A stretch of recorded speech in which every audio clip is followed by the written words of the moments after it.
Candid अमन, कहानियों का रंगमंच। पिछले भाग में आपने सुना होटल की लॉबी में मायरा कपूर की मुस्कान ग्लास वॉल से छनकर आती रोशनी में और भी चमक रही थी। अर्जुन को देख मायरा बिना वक्त गवाए उसकी तरफ बढ़ी और अपनी सुपर मॉडल चाल से उसे अपनी मासूमियत में लपेटने की कोशिश करने लगी। उसने अर्जुन से पूल में हुए हादसे के लिए माफी मांगी, लेकिन अर्जुन को पता था कि मायरा कब सच बोलती है और कब उसकी मासूमियत छल है। मायरा ने अपने अंदाज में कहा कि वो सिर्फ अपनी गलती एक्सेप्ट करने आई है, लेकिन अर्जुन जानता था कि उसकी कोई ना कोई तो रीजन था या कोई ना कोई खेल था जो वो खेल रही थी। अर्जुन ने मायरा को नंदिनी से मिलने का सजेशन दिया और मायरा के चेहरे पर संतोष की झलक दिखने लगी। दोनों नंदिनी के कमरे की ओर बढ़े, लेकिन मायरा के दिमाग में अलग ही प्लान था। अर्जुन को नंदिनी और वीरेन को एक साथ देखने का, लेकिन जब कमरे में एंटर किया तो वीरेन कहीं दिखाई नहीं दिया, जिससे मायरा का प्लान उलट गया। मायरा ने माफी मांगने की बजाय नंदिनी के शांत व्यवहार को देखकर खुद को अंदर ही अंदर जलता हुआ महसूस किया। अर्जुन ने नंदिनी से कोई शिकायत नहीं की, लेकिन जब उसने कमरे में रखी परफ्यूम और गुलदस्ते पर ध्यान दिया तो उसकी आंखें चौंकी। उसे एहसास हुआ कि मायरा ने कोई चाल चली थी। उसका मन गुस्से से भर चुका था और उसने खुद से सवाल किया कि क्यों वो नंदिनी के मामले में इतना पर्सनल हो रहा है, जबकि ये एक प्रोफेशनल ट्रिप थी। अब आगे शाम का वक्त था। पूल एरिया के पास डाइनिंग हॉल खूबसूरती से सजा हुआ था। हल्की हल्की लाइट्स, बैकग्राउंड में बजता धीमा संगीत और टेबल पर रखा शानदार खाना, सब कुछ बिल्कुल परफेक्ट था। पूरा ऑफिस स्टाफ अपनी अपनी जगह पर बैठ चुका था। नंदिनी और रिया साथ साथ बैठी हुई थी। नंदिनी थोड़ी बेचैन थी और रिया बार बार उसकी तरफ देख रही थी। रिया ने धीरे से कोनी मारते हुए कहा, ओए, ऐसे मुंह लटका कर क्यों बैठी है? डिनर है, तेरी शादी की दावत नहीं।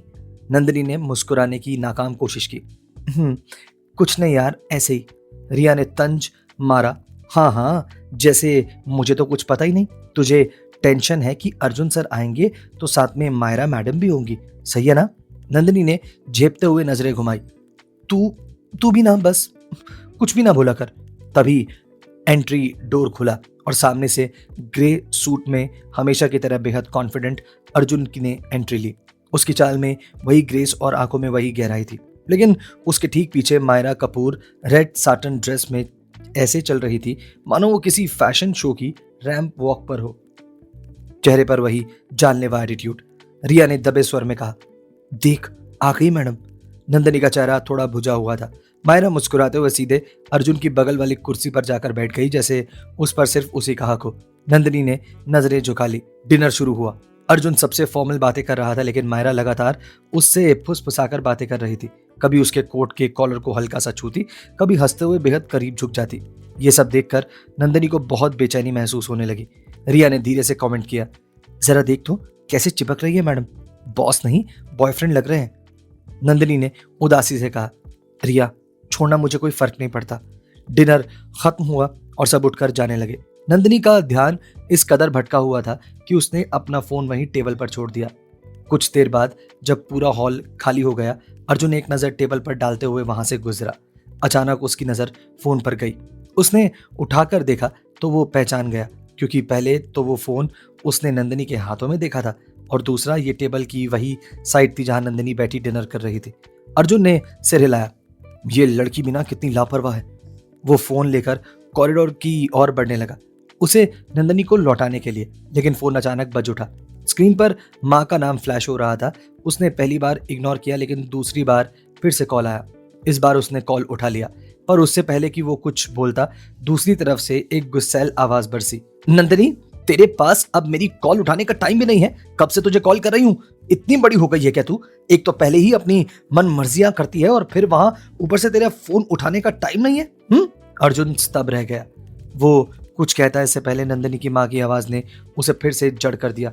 और ये कैसे बेहुदा कपड़े पहनकर घूम रही है तू? रिया की इंस्टाग्राम स्टोरी देखी मैंने। तुझे जरा भी शर्म नहीं आ रही क्या? ऑफिस के काम से गई थी या बॉस के साथ नजदीकियां बढ़ाने गई थी तू? हाँ, तुझे शर्म आती है कि नहीं? वो रिया की इंस्टाग्राम स्टोरी देखी मैंने। ये कौन से बेहुदे कपड़े पहनकर घूम रही है तू? तू भूल गई है कि ऑफिस के काम से गई है ऐश करने नहीं? बॉस के साथ चक्कर चल रहा है क्या तेरा? नंदिनी की माँ ने आगे सुनाना जारी रखा। मैंने वहां तुझे इसलिए नहीं भेजा था कि तू वहां आराम फरमाए, काम कर, बॉस को इम्प्रेस कर, चाहे कुछ भी करना पड़े। बॉस की नजरों में अच्छी इमेज बना ताकि लोन का काम हो सके। और अगर तुझे इसके लिए बॉस के करीब भी आना पड़े तो हिचकने की जरूरत नहीं है। इज्जत का क्या है, इज्जत से लोन नहीं मिलता। तेरे बाप की तरह तू भी बिल्कुल नाकारा निकली है। अर्जुन के दिमाग में जैसे ब्लास्ट हो गया। वो अपनी मुठ्ठियां कस चुका था लेकिन कुछ बोल नहीं पाया। कॉल अभी भी चालू थी। याद रख नंदिनी, ये लोन अप्रूव नहीं हुआ तो तेरे साथ साथ तेरे उस निकम्मे बाप का भी जीना मुश्किल कर दूंगी मैं, समझ गई? इतना सुनकर अर्जुन ने तुरंत फोन काट दिया। उसका चेहरा गुस्से और बेचैनी से तमतमा उठा। उसने फोन को घूरते हुए गुस्से में कहा, ये किस तरह की लेडी है, क्या बोल रही है ये? अपनी बेटी से कोई ऐसे बातें करता है क्या? अर्जुन को पहली बार एहसास हुआ कि उसने नंदिनी के बारे में कितना गलत समझा था। नंदिनी ऐश करने या फायदा उठाने नहीं बल्कि खुद किसी बड़ी मजबूरी में फंसी हुई है। उसकी नजरें दूर कहीं टिक गई। उसने खुद से कहा, मैं सोच रहा था कि ये लड़की इतनी नर्वस, इतनी डरी हुई क्यों रहती है। अब पता चला कि ये अपनी माँ की वजह से हमेशा सहमी रहती है। मुझे पहले ही समझ जाना चाहिए था। वो बेचैनी में कमरे के चक्कर काटने लगा। एक बार तो उसके मन में आया कि वो जाकर नंदिनी को सीधा पूछ ले, लेकिन फिर वो खुद को रोक लेता है। नहीं अर्जुन, अभी सही वक्त नहीं है। पहले खुद सच का पता लगाना होगा। उसने एक गहरी सांस लेकर खुद को शांत किया, फिर धीरे से कहा, मुझे नहीं पता था मिस कोहली की तुम्हारी जिंदगी में इतनी बड़ी जंग चल रही है, लेकिन अब मैं भी देखता हूँ तुम्हारी माँ तुम्हारा इस्तेमाल कैसे करती है। उसने नंदिनी का फोन टेबल पर रखा और बालों में हाथ फेरते हुए बेचैनी में इधर उधर टहलने लगा। उधर नंदिनी, उसको अब तक पता ही नहीं था कि उसके फोन पर आए कॉल ने उसकी जिंदगी में तूफान ला दिया है। रिया उसे लिए रिसेप्शन की तरफ जा रही थी। परेशान मत हो यार, फोन यहीं कहीं होगा, नंदिनी ने रिया से कहा। रिया, फोन खोना प्रॉब्लम नहीं है, प्रॉब्लम यह है कि मेरी माँ कॉल कर रही होगी। नंदिनी की आवाज कांप रही थी। रिया ने नंदिनी को समझाया, यार तू इतना घबरा क्यों रही है, ज्यादा से ज्यादा होगा ना वो डांट देंगी। नंदिनी ने घबराते हुए कहा, नहीं रिया, मेरी माँ की बातें सिर्फ डांट नहीं होती। वो इतना कहते हुए एकदम खामोश हो गई। रिया ने गहरी सांस ली। चल देखते हैं। इधर डाइनिंग हॉल अब तक लगभग खाली हो चुका था। स्टाफ मेंबर टेबल समेट रहे थे और एक दो अटेंडेंट सफाई कर रहे थे। नंदिनी और रिया रिसेप्शन की तरफ लौट रही थी कि तभी एक अटेंडेंट ने पीछे से आवाज दी, एक्सक्यूज मी मैम, आप मिस नंदिनी हैं? नंदिनी ने पलटकर जवाब दिया, जी मैं ही नंदिनी हूँ। वो अटेंडेंट थोड़ा हंसा, मैम आपका फोन अर्जुन सर के पास है, उन्होंने डाइनिंग एरिया में इसको देखा था। ये सुनते ही नंदिनी की धड़कन एक सेकंड के लिए रुक गई। क्या, मेरा फोन अर्जुन सर के पास? रिया ने तुरंत चुटकी ली। ओह, अब तो हो गया तेरा बंटा धार। तेरी माँ की कॉल तो रोज शाम को आती है ना, मतलब अब तक तो पूरा चरित्र हनन हो चुका होगा मैडम। नंदिनी की आंखें फटी की फटी रह गई। क्या पागल है क्या तू रिया, ऐसे मत बोल यार। रिया नाटकीय अंदाज में हाथ जोड़ते हुए कहती है, हे माँ दुर्गा, बचा लेना इस बेचारी को। अर्जुन सर ने तेरी माँ से बात कर ली होगी तो तू कल से अपने घर नहीं, यतीम खाने में मिलेगी। नंदिनी का चेहरा पहले ही सफेद पड़ चुका था। अब वो घूरते हुए बोली, रिया तू जानबूझकर डरा रही है ना मुझे? रिया आंखें चौड़ी करते हुए कहती है, अरे नहीं यार, मैं तो बस सच्चाई बता रही हूँ। तेरी माँ को तो पता है ना कि तू ऑफिस के काम से बाहर है, फिर अगर तेरा फोन अर्जुन सर ने उठा लिया तो समझ ले हाई वोल्टेज ड्रामा तय है। तेरी माँ तो सामने वाले को बोलने का मौका भी नहीं देती, तरह तरह के सवाल करेगी कि इतनी रात में अर्जुन सर के पास तेरा फोन क्या कर रहा है, कहीं तू रात में उनके साथ तो नहीं रुकी थी, और न जाने क्या क्या बोलेंगी वो। नंदिनी ने उसकी बाह को जोर से पकड़ लिया। रिया अब बहुत हो गया, मैं पहले ही घबराई हुई हूँ और तू ऊपर से आग में घी डाल रही है। रिया अब और मजे ले रही थी। वो मुस्कुराते हुए बोली, तू घबरा क्यों रही है नंदू? अर्जुन सर कोई बाबा रामदेव तो नहीं है ना कि सच्चाई का रस पीते ही ज्ञान बांटना शुरू कर देंगे। नंदिनी ने एक गहरी सांस ली। तू मेरे साथ चलेगी ना उनके रूम तक? मैं अकेली नहीं जा सकती, मुझे अभी भी उनसे डर लगता है और मुझे अपना फोन लेना है। रिया ने एकदम से अपने कंधे झटके। क्या तुझे मेरा दिमाग खराब लगता है क्या? मैं उस भूखे शेर की मान में क्यों जाऊं? तू जा, तूने ही छोड़ा था अपना फोन, बेवकूफ लड़की। नंदिनी की आवाज में अब नरमी थी। Please Riya.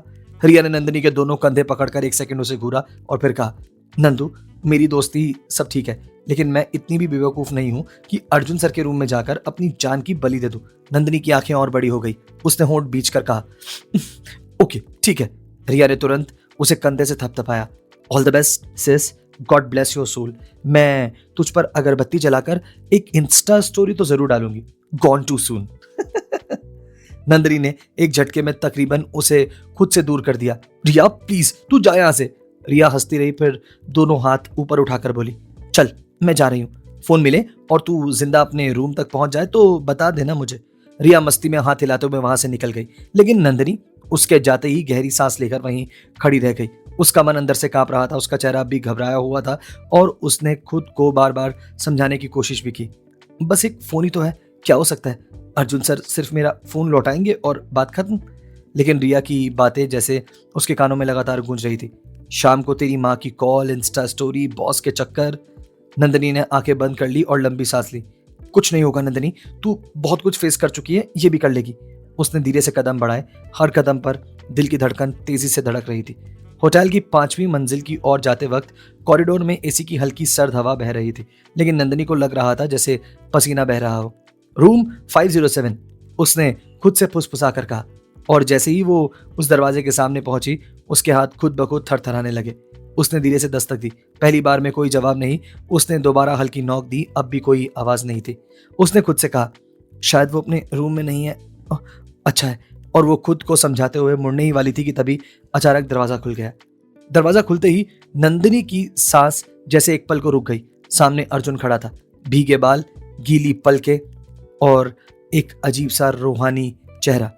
चेस्ट का ऊपरी हिस्सा खुला था, पानी अब भी उसकी गर्दन से नीचे उतर रहा था। त्वचा से भाप उठ रही थी जैसे अभी अभी शार के पानी से उसने खुद को एक अलग ही माहौल में ढाला हुआ हो। उसके बाल पीछे की तरफ कॉम्ब हुए हुए थे, लेकिन उनमें नमी थी और वो एक अजीब सी रोशनी में चमक रहे थे। नंदिनी को समझ ही नहीं आया कि सबसे पहले कहाँ देखे, अर्जुन की आंखों में जो सीधे उसकी आंखों से टकरा रही थी, या उस बाथरूम की गिरती हुई बेल्ट की तरफ जिस पर अर्जुन ने हाथ रखा हुआ था। अर्जुन की आवाज भारी और ठंडी थी, यस, लेकिन उसमें हल्की सी थकान भी साफ सुनाई दे रही थी। नंदिनी ने झट से नजरें घुमा ली। नंदिनी की आवाज बमुश्किल निकली, वो मैं सर, नीचे डाइनिंग एरिया में मेरा फोन छूट गया था तो पता चला आपके पास है। अर्जुन ने एक पल उसे देखा, जैसे उसके शब्द से ज्यादा उसकी बेचैनी पड़ रहा हो। फिर अपने गीले बालों को हाथ से पीछे करते हुए धीरे से एक और हट गया। कम इन साइड। आवाज में कोई आग्रह नहीं था, बस ऑर्डर था। नंदिनी ने घबरा कर दोनों हाथों की उंगलियां एक दूसरे में फंसाई और कहा, नहीं सर, आप शायद अभी रेस्ट कर रहे हैं, बस मेरा फोन। उसकी आवाज इस बार थोड़ी गहरी हो गई और हल्के से कठोर भी। Miss Kohli, inside now. Nandini ने नजरें उठाई। अर्जुन की आंखों में वही शक्ति थी जो ऑफिस में मीटिंग्स में दिखती थी, वही अथॉरिटी, वही फाइनल वर्ड वाला टोन। वो बिना कुछ कहे धीरे धीरे कमरे के भीतर चली गई। कमरे के अंदर हल्की सी एसी की ठंडक थी। होटल के कमरे की एलिगेंस अलग ही दिख रही थी। नंदिनी जैसे ही कमरे में अंदर आई, अर्जुन ने दरवाजा पीछे से बंद कर दिया। Your phone is on the table, उसने कहा, लेकिन उसकी नजर अब भी नंदिनी पर थी। नंदिनी ने धीमे कदमों से टेबल की तरफ बढ़ना शुरू किया। उसकी पीठ सीधी थी, लेकिन चाल में हल्की हिचक थी। अर्जुन की मौजूदगी अब उसके आसपास के माहौल से ज्यादा उसे अंदर महसूस हो रही थी। उसने फोन उठाया, लेकिन उसका हाथ कांप रहा था। थैंक यू सर, वो कहने ही वाली थी, लेकिन अर्जुन की आवाज फिर गूंजी, वेट। वो थम गई, पलटी और देखा कि अर्जुन अब भी वहीं खड़ा है, लेकिन इस बार उसके चेहरे पर कुछ था जो डांट नहीं, एक सवाल जैसा था। क्या होगा अर्जुन का अगला सवाल नंदिनी से? क्या वो नंदिनी से पूछेगा उसके साथ आने के इरादे के बारे में जो उसने फोन पर नंदिनी की मां को बोलते सुना था? क्या होगा अर्जुन का अगला कदम? जानेंगे कहानी के आगे के सफर में। सुनते रहिए कैंडिड अमन।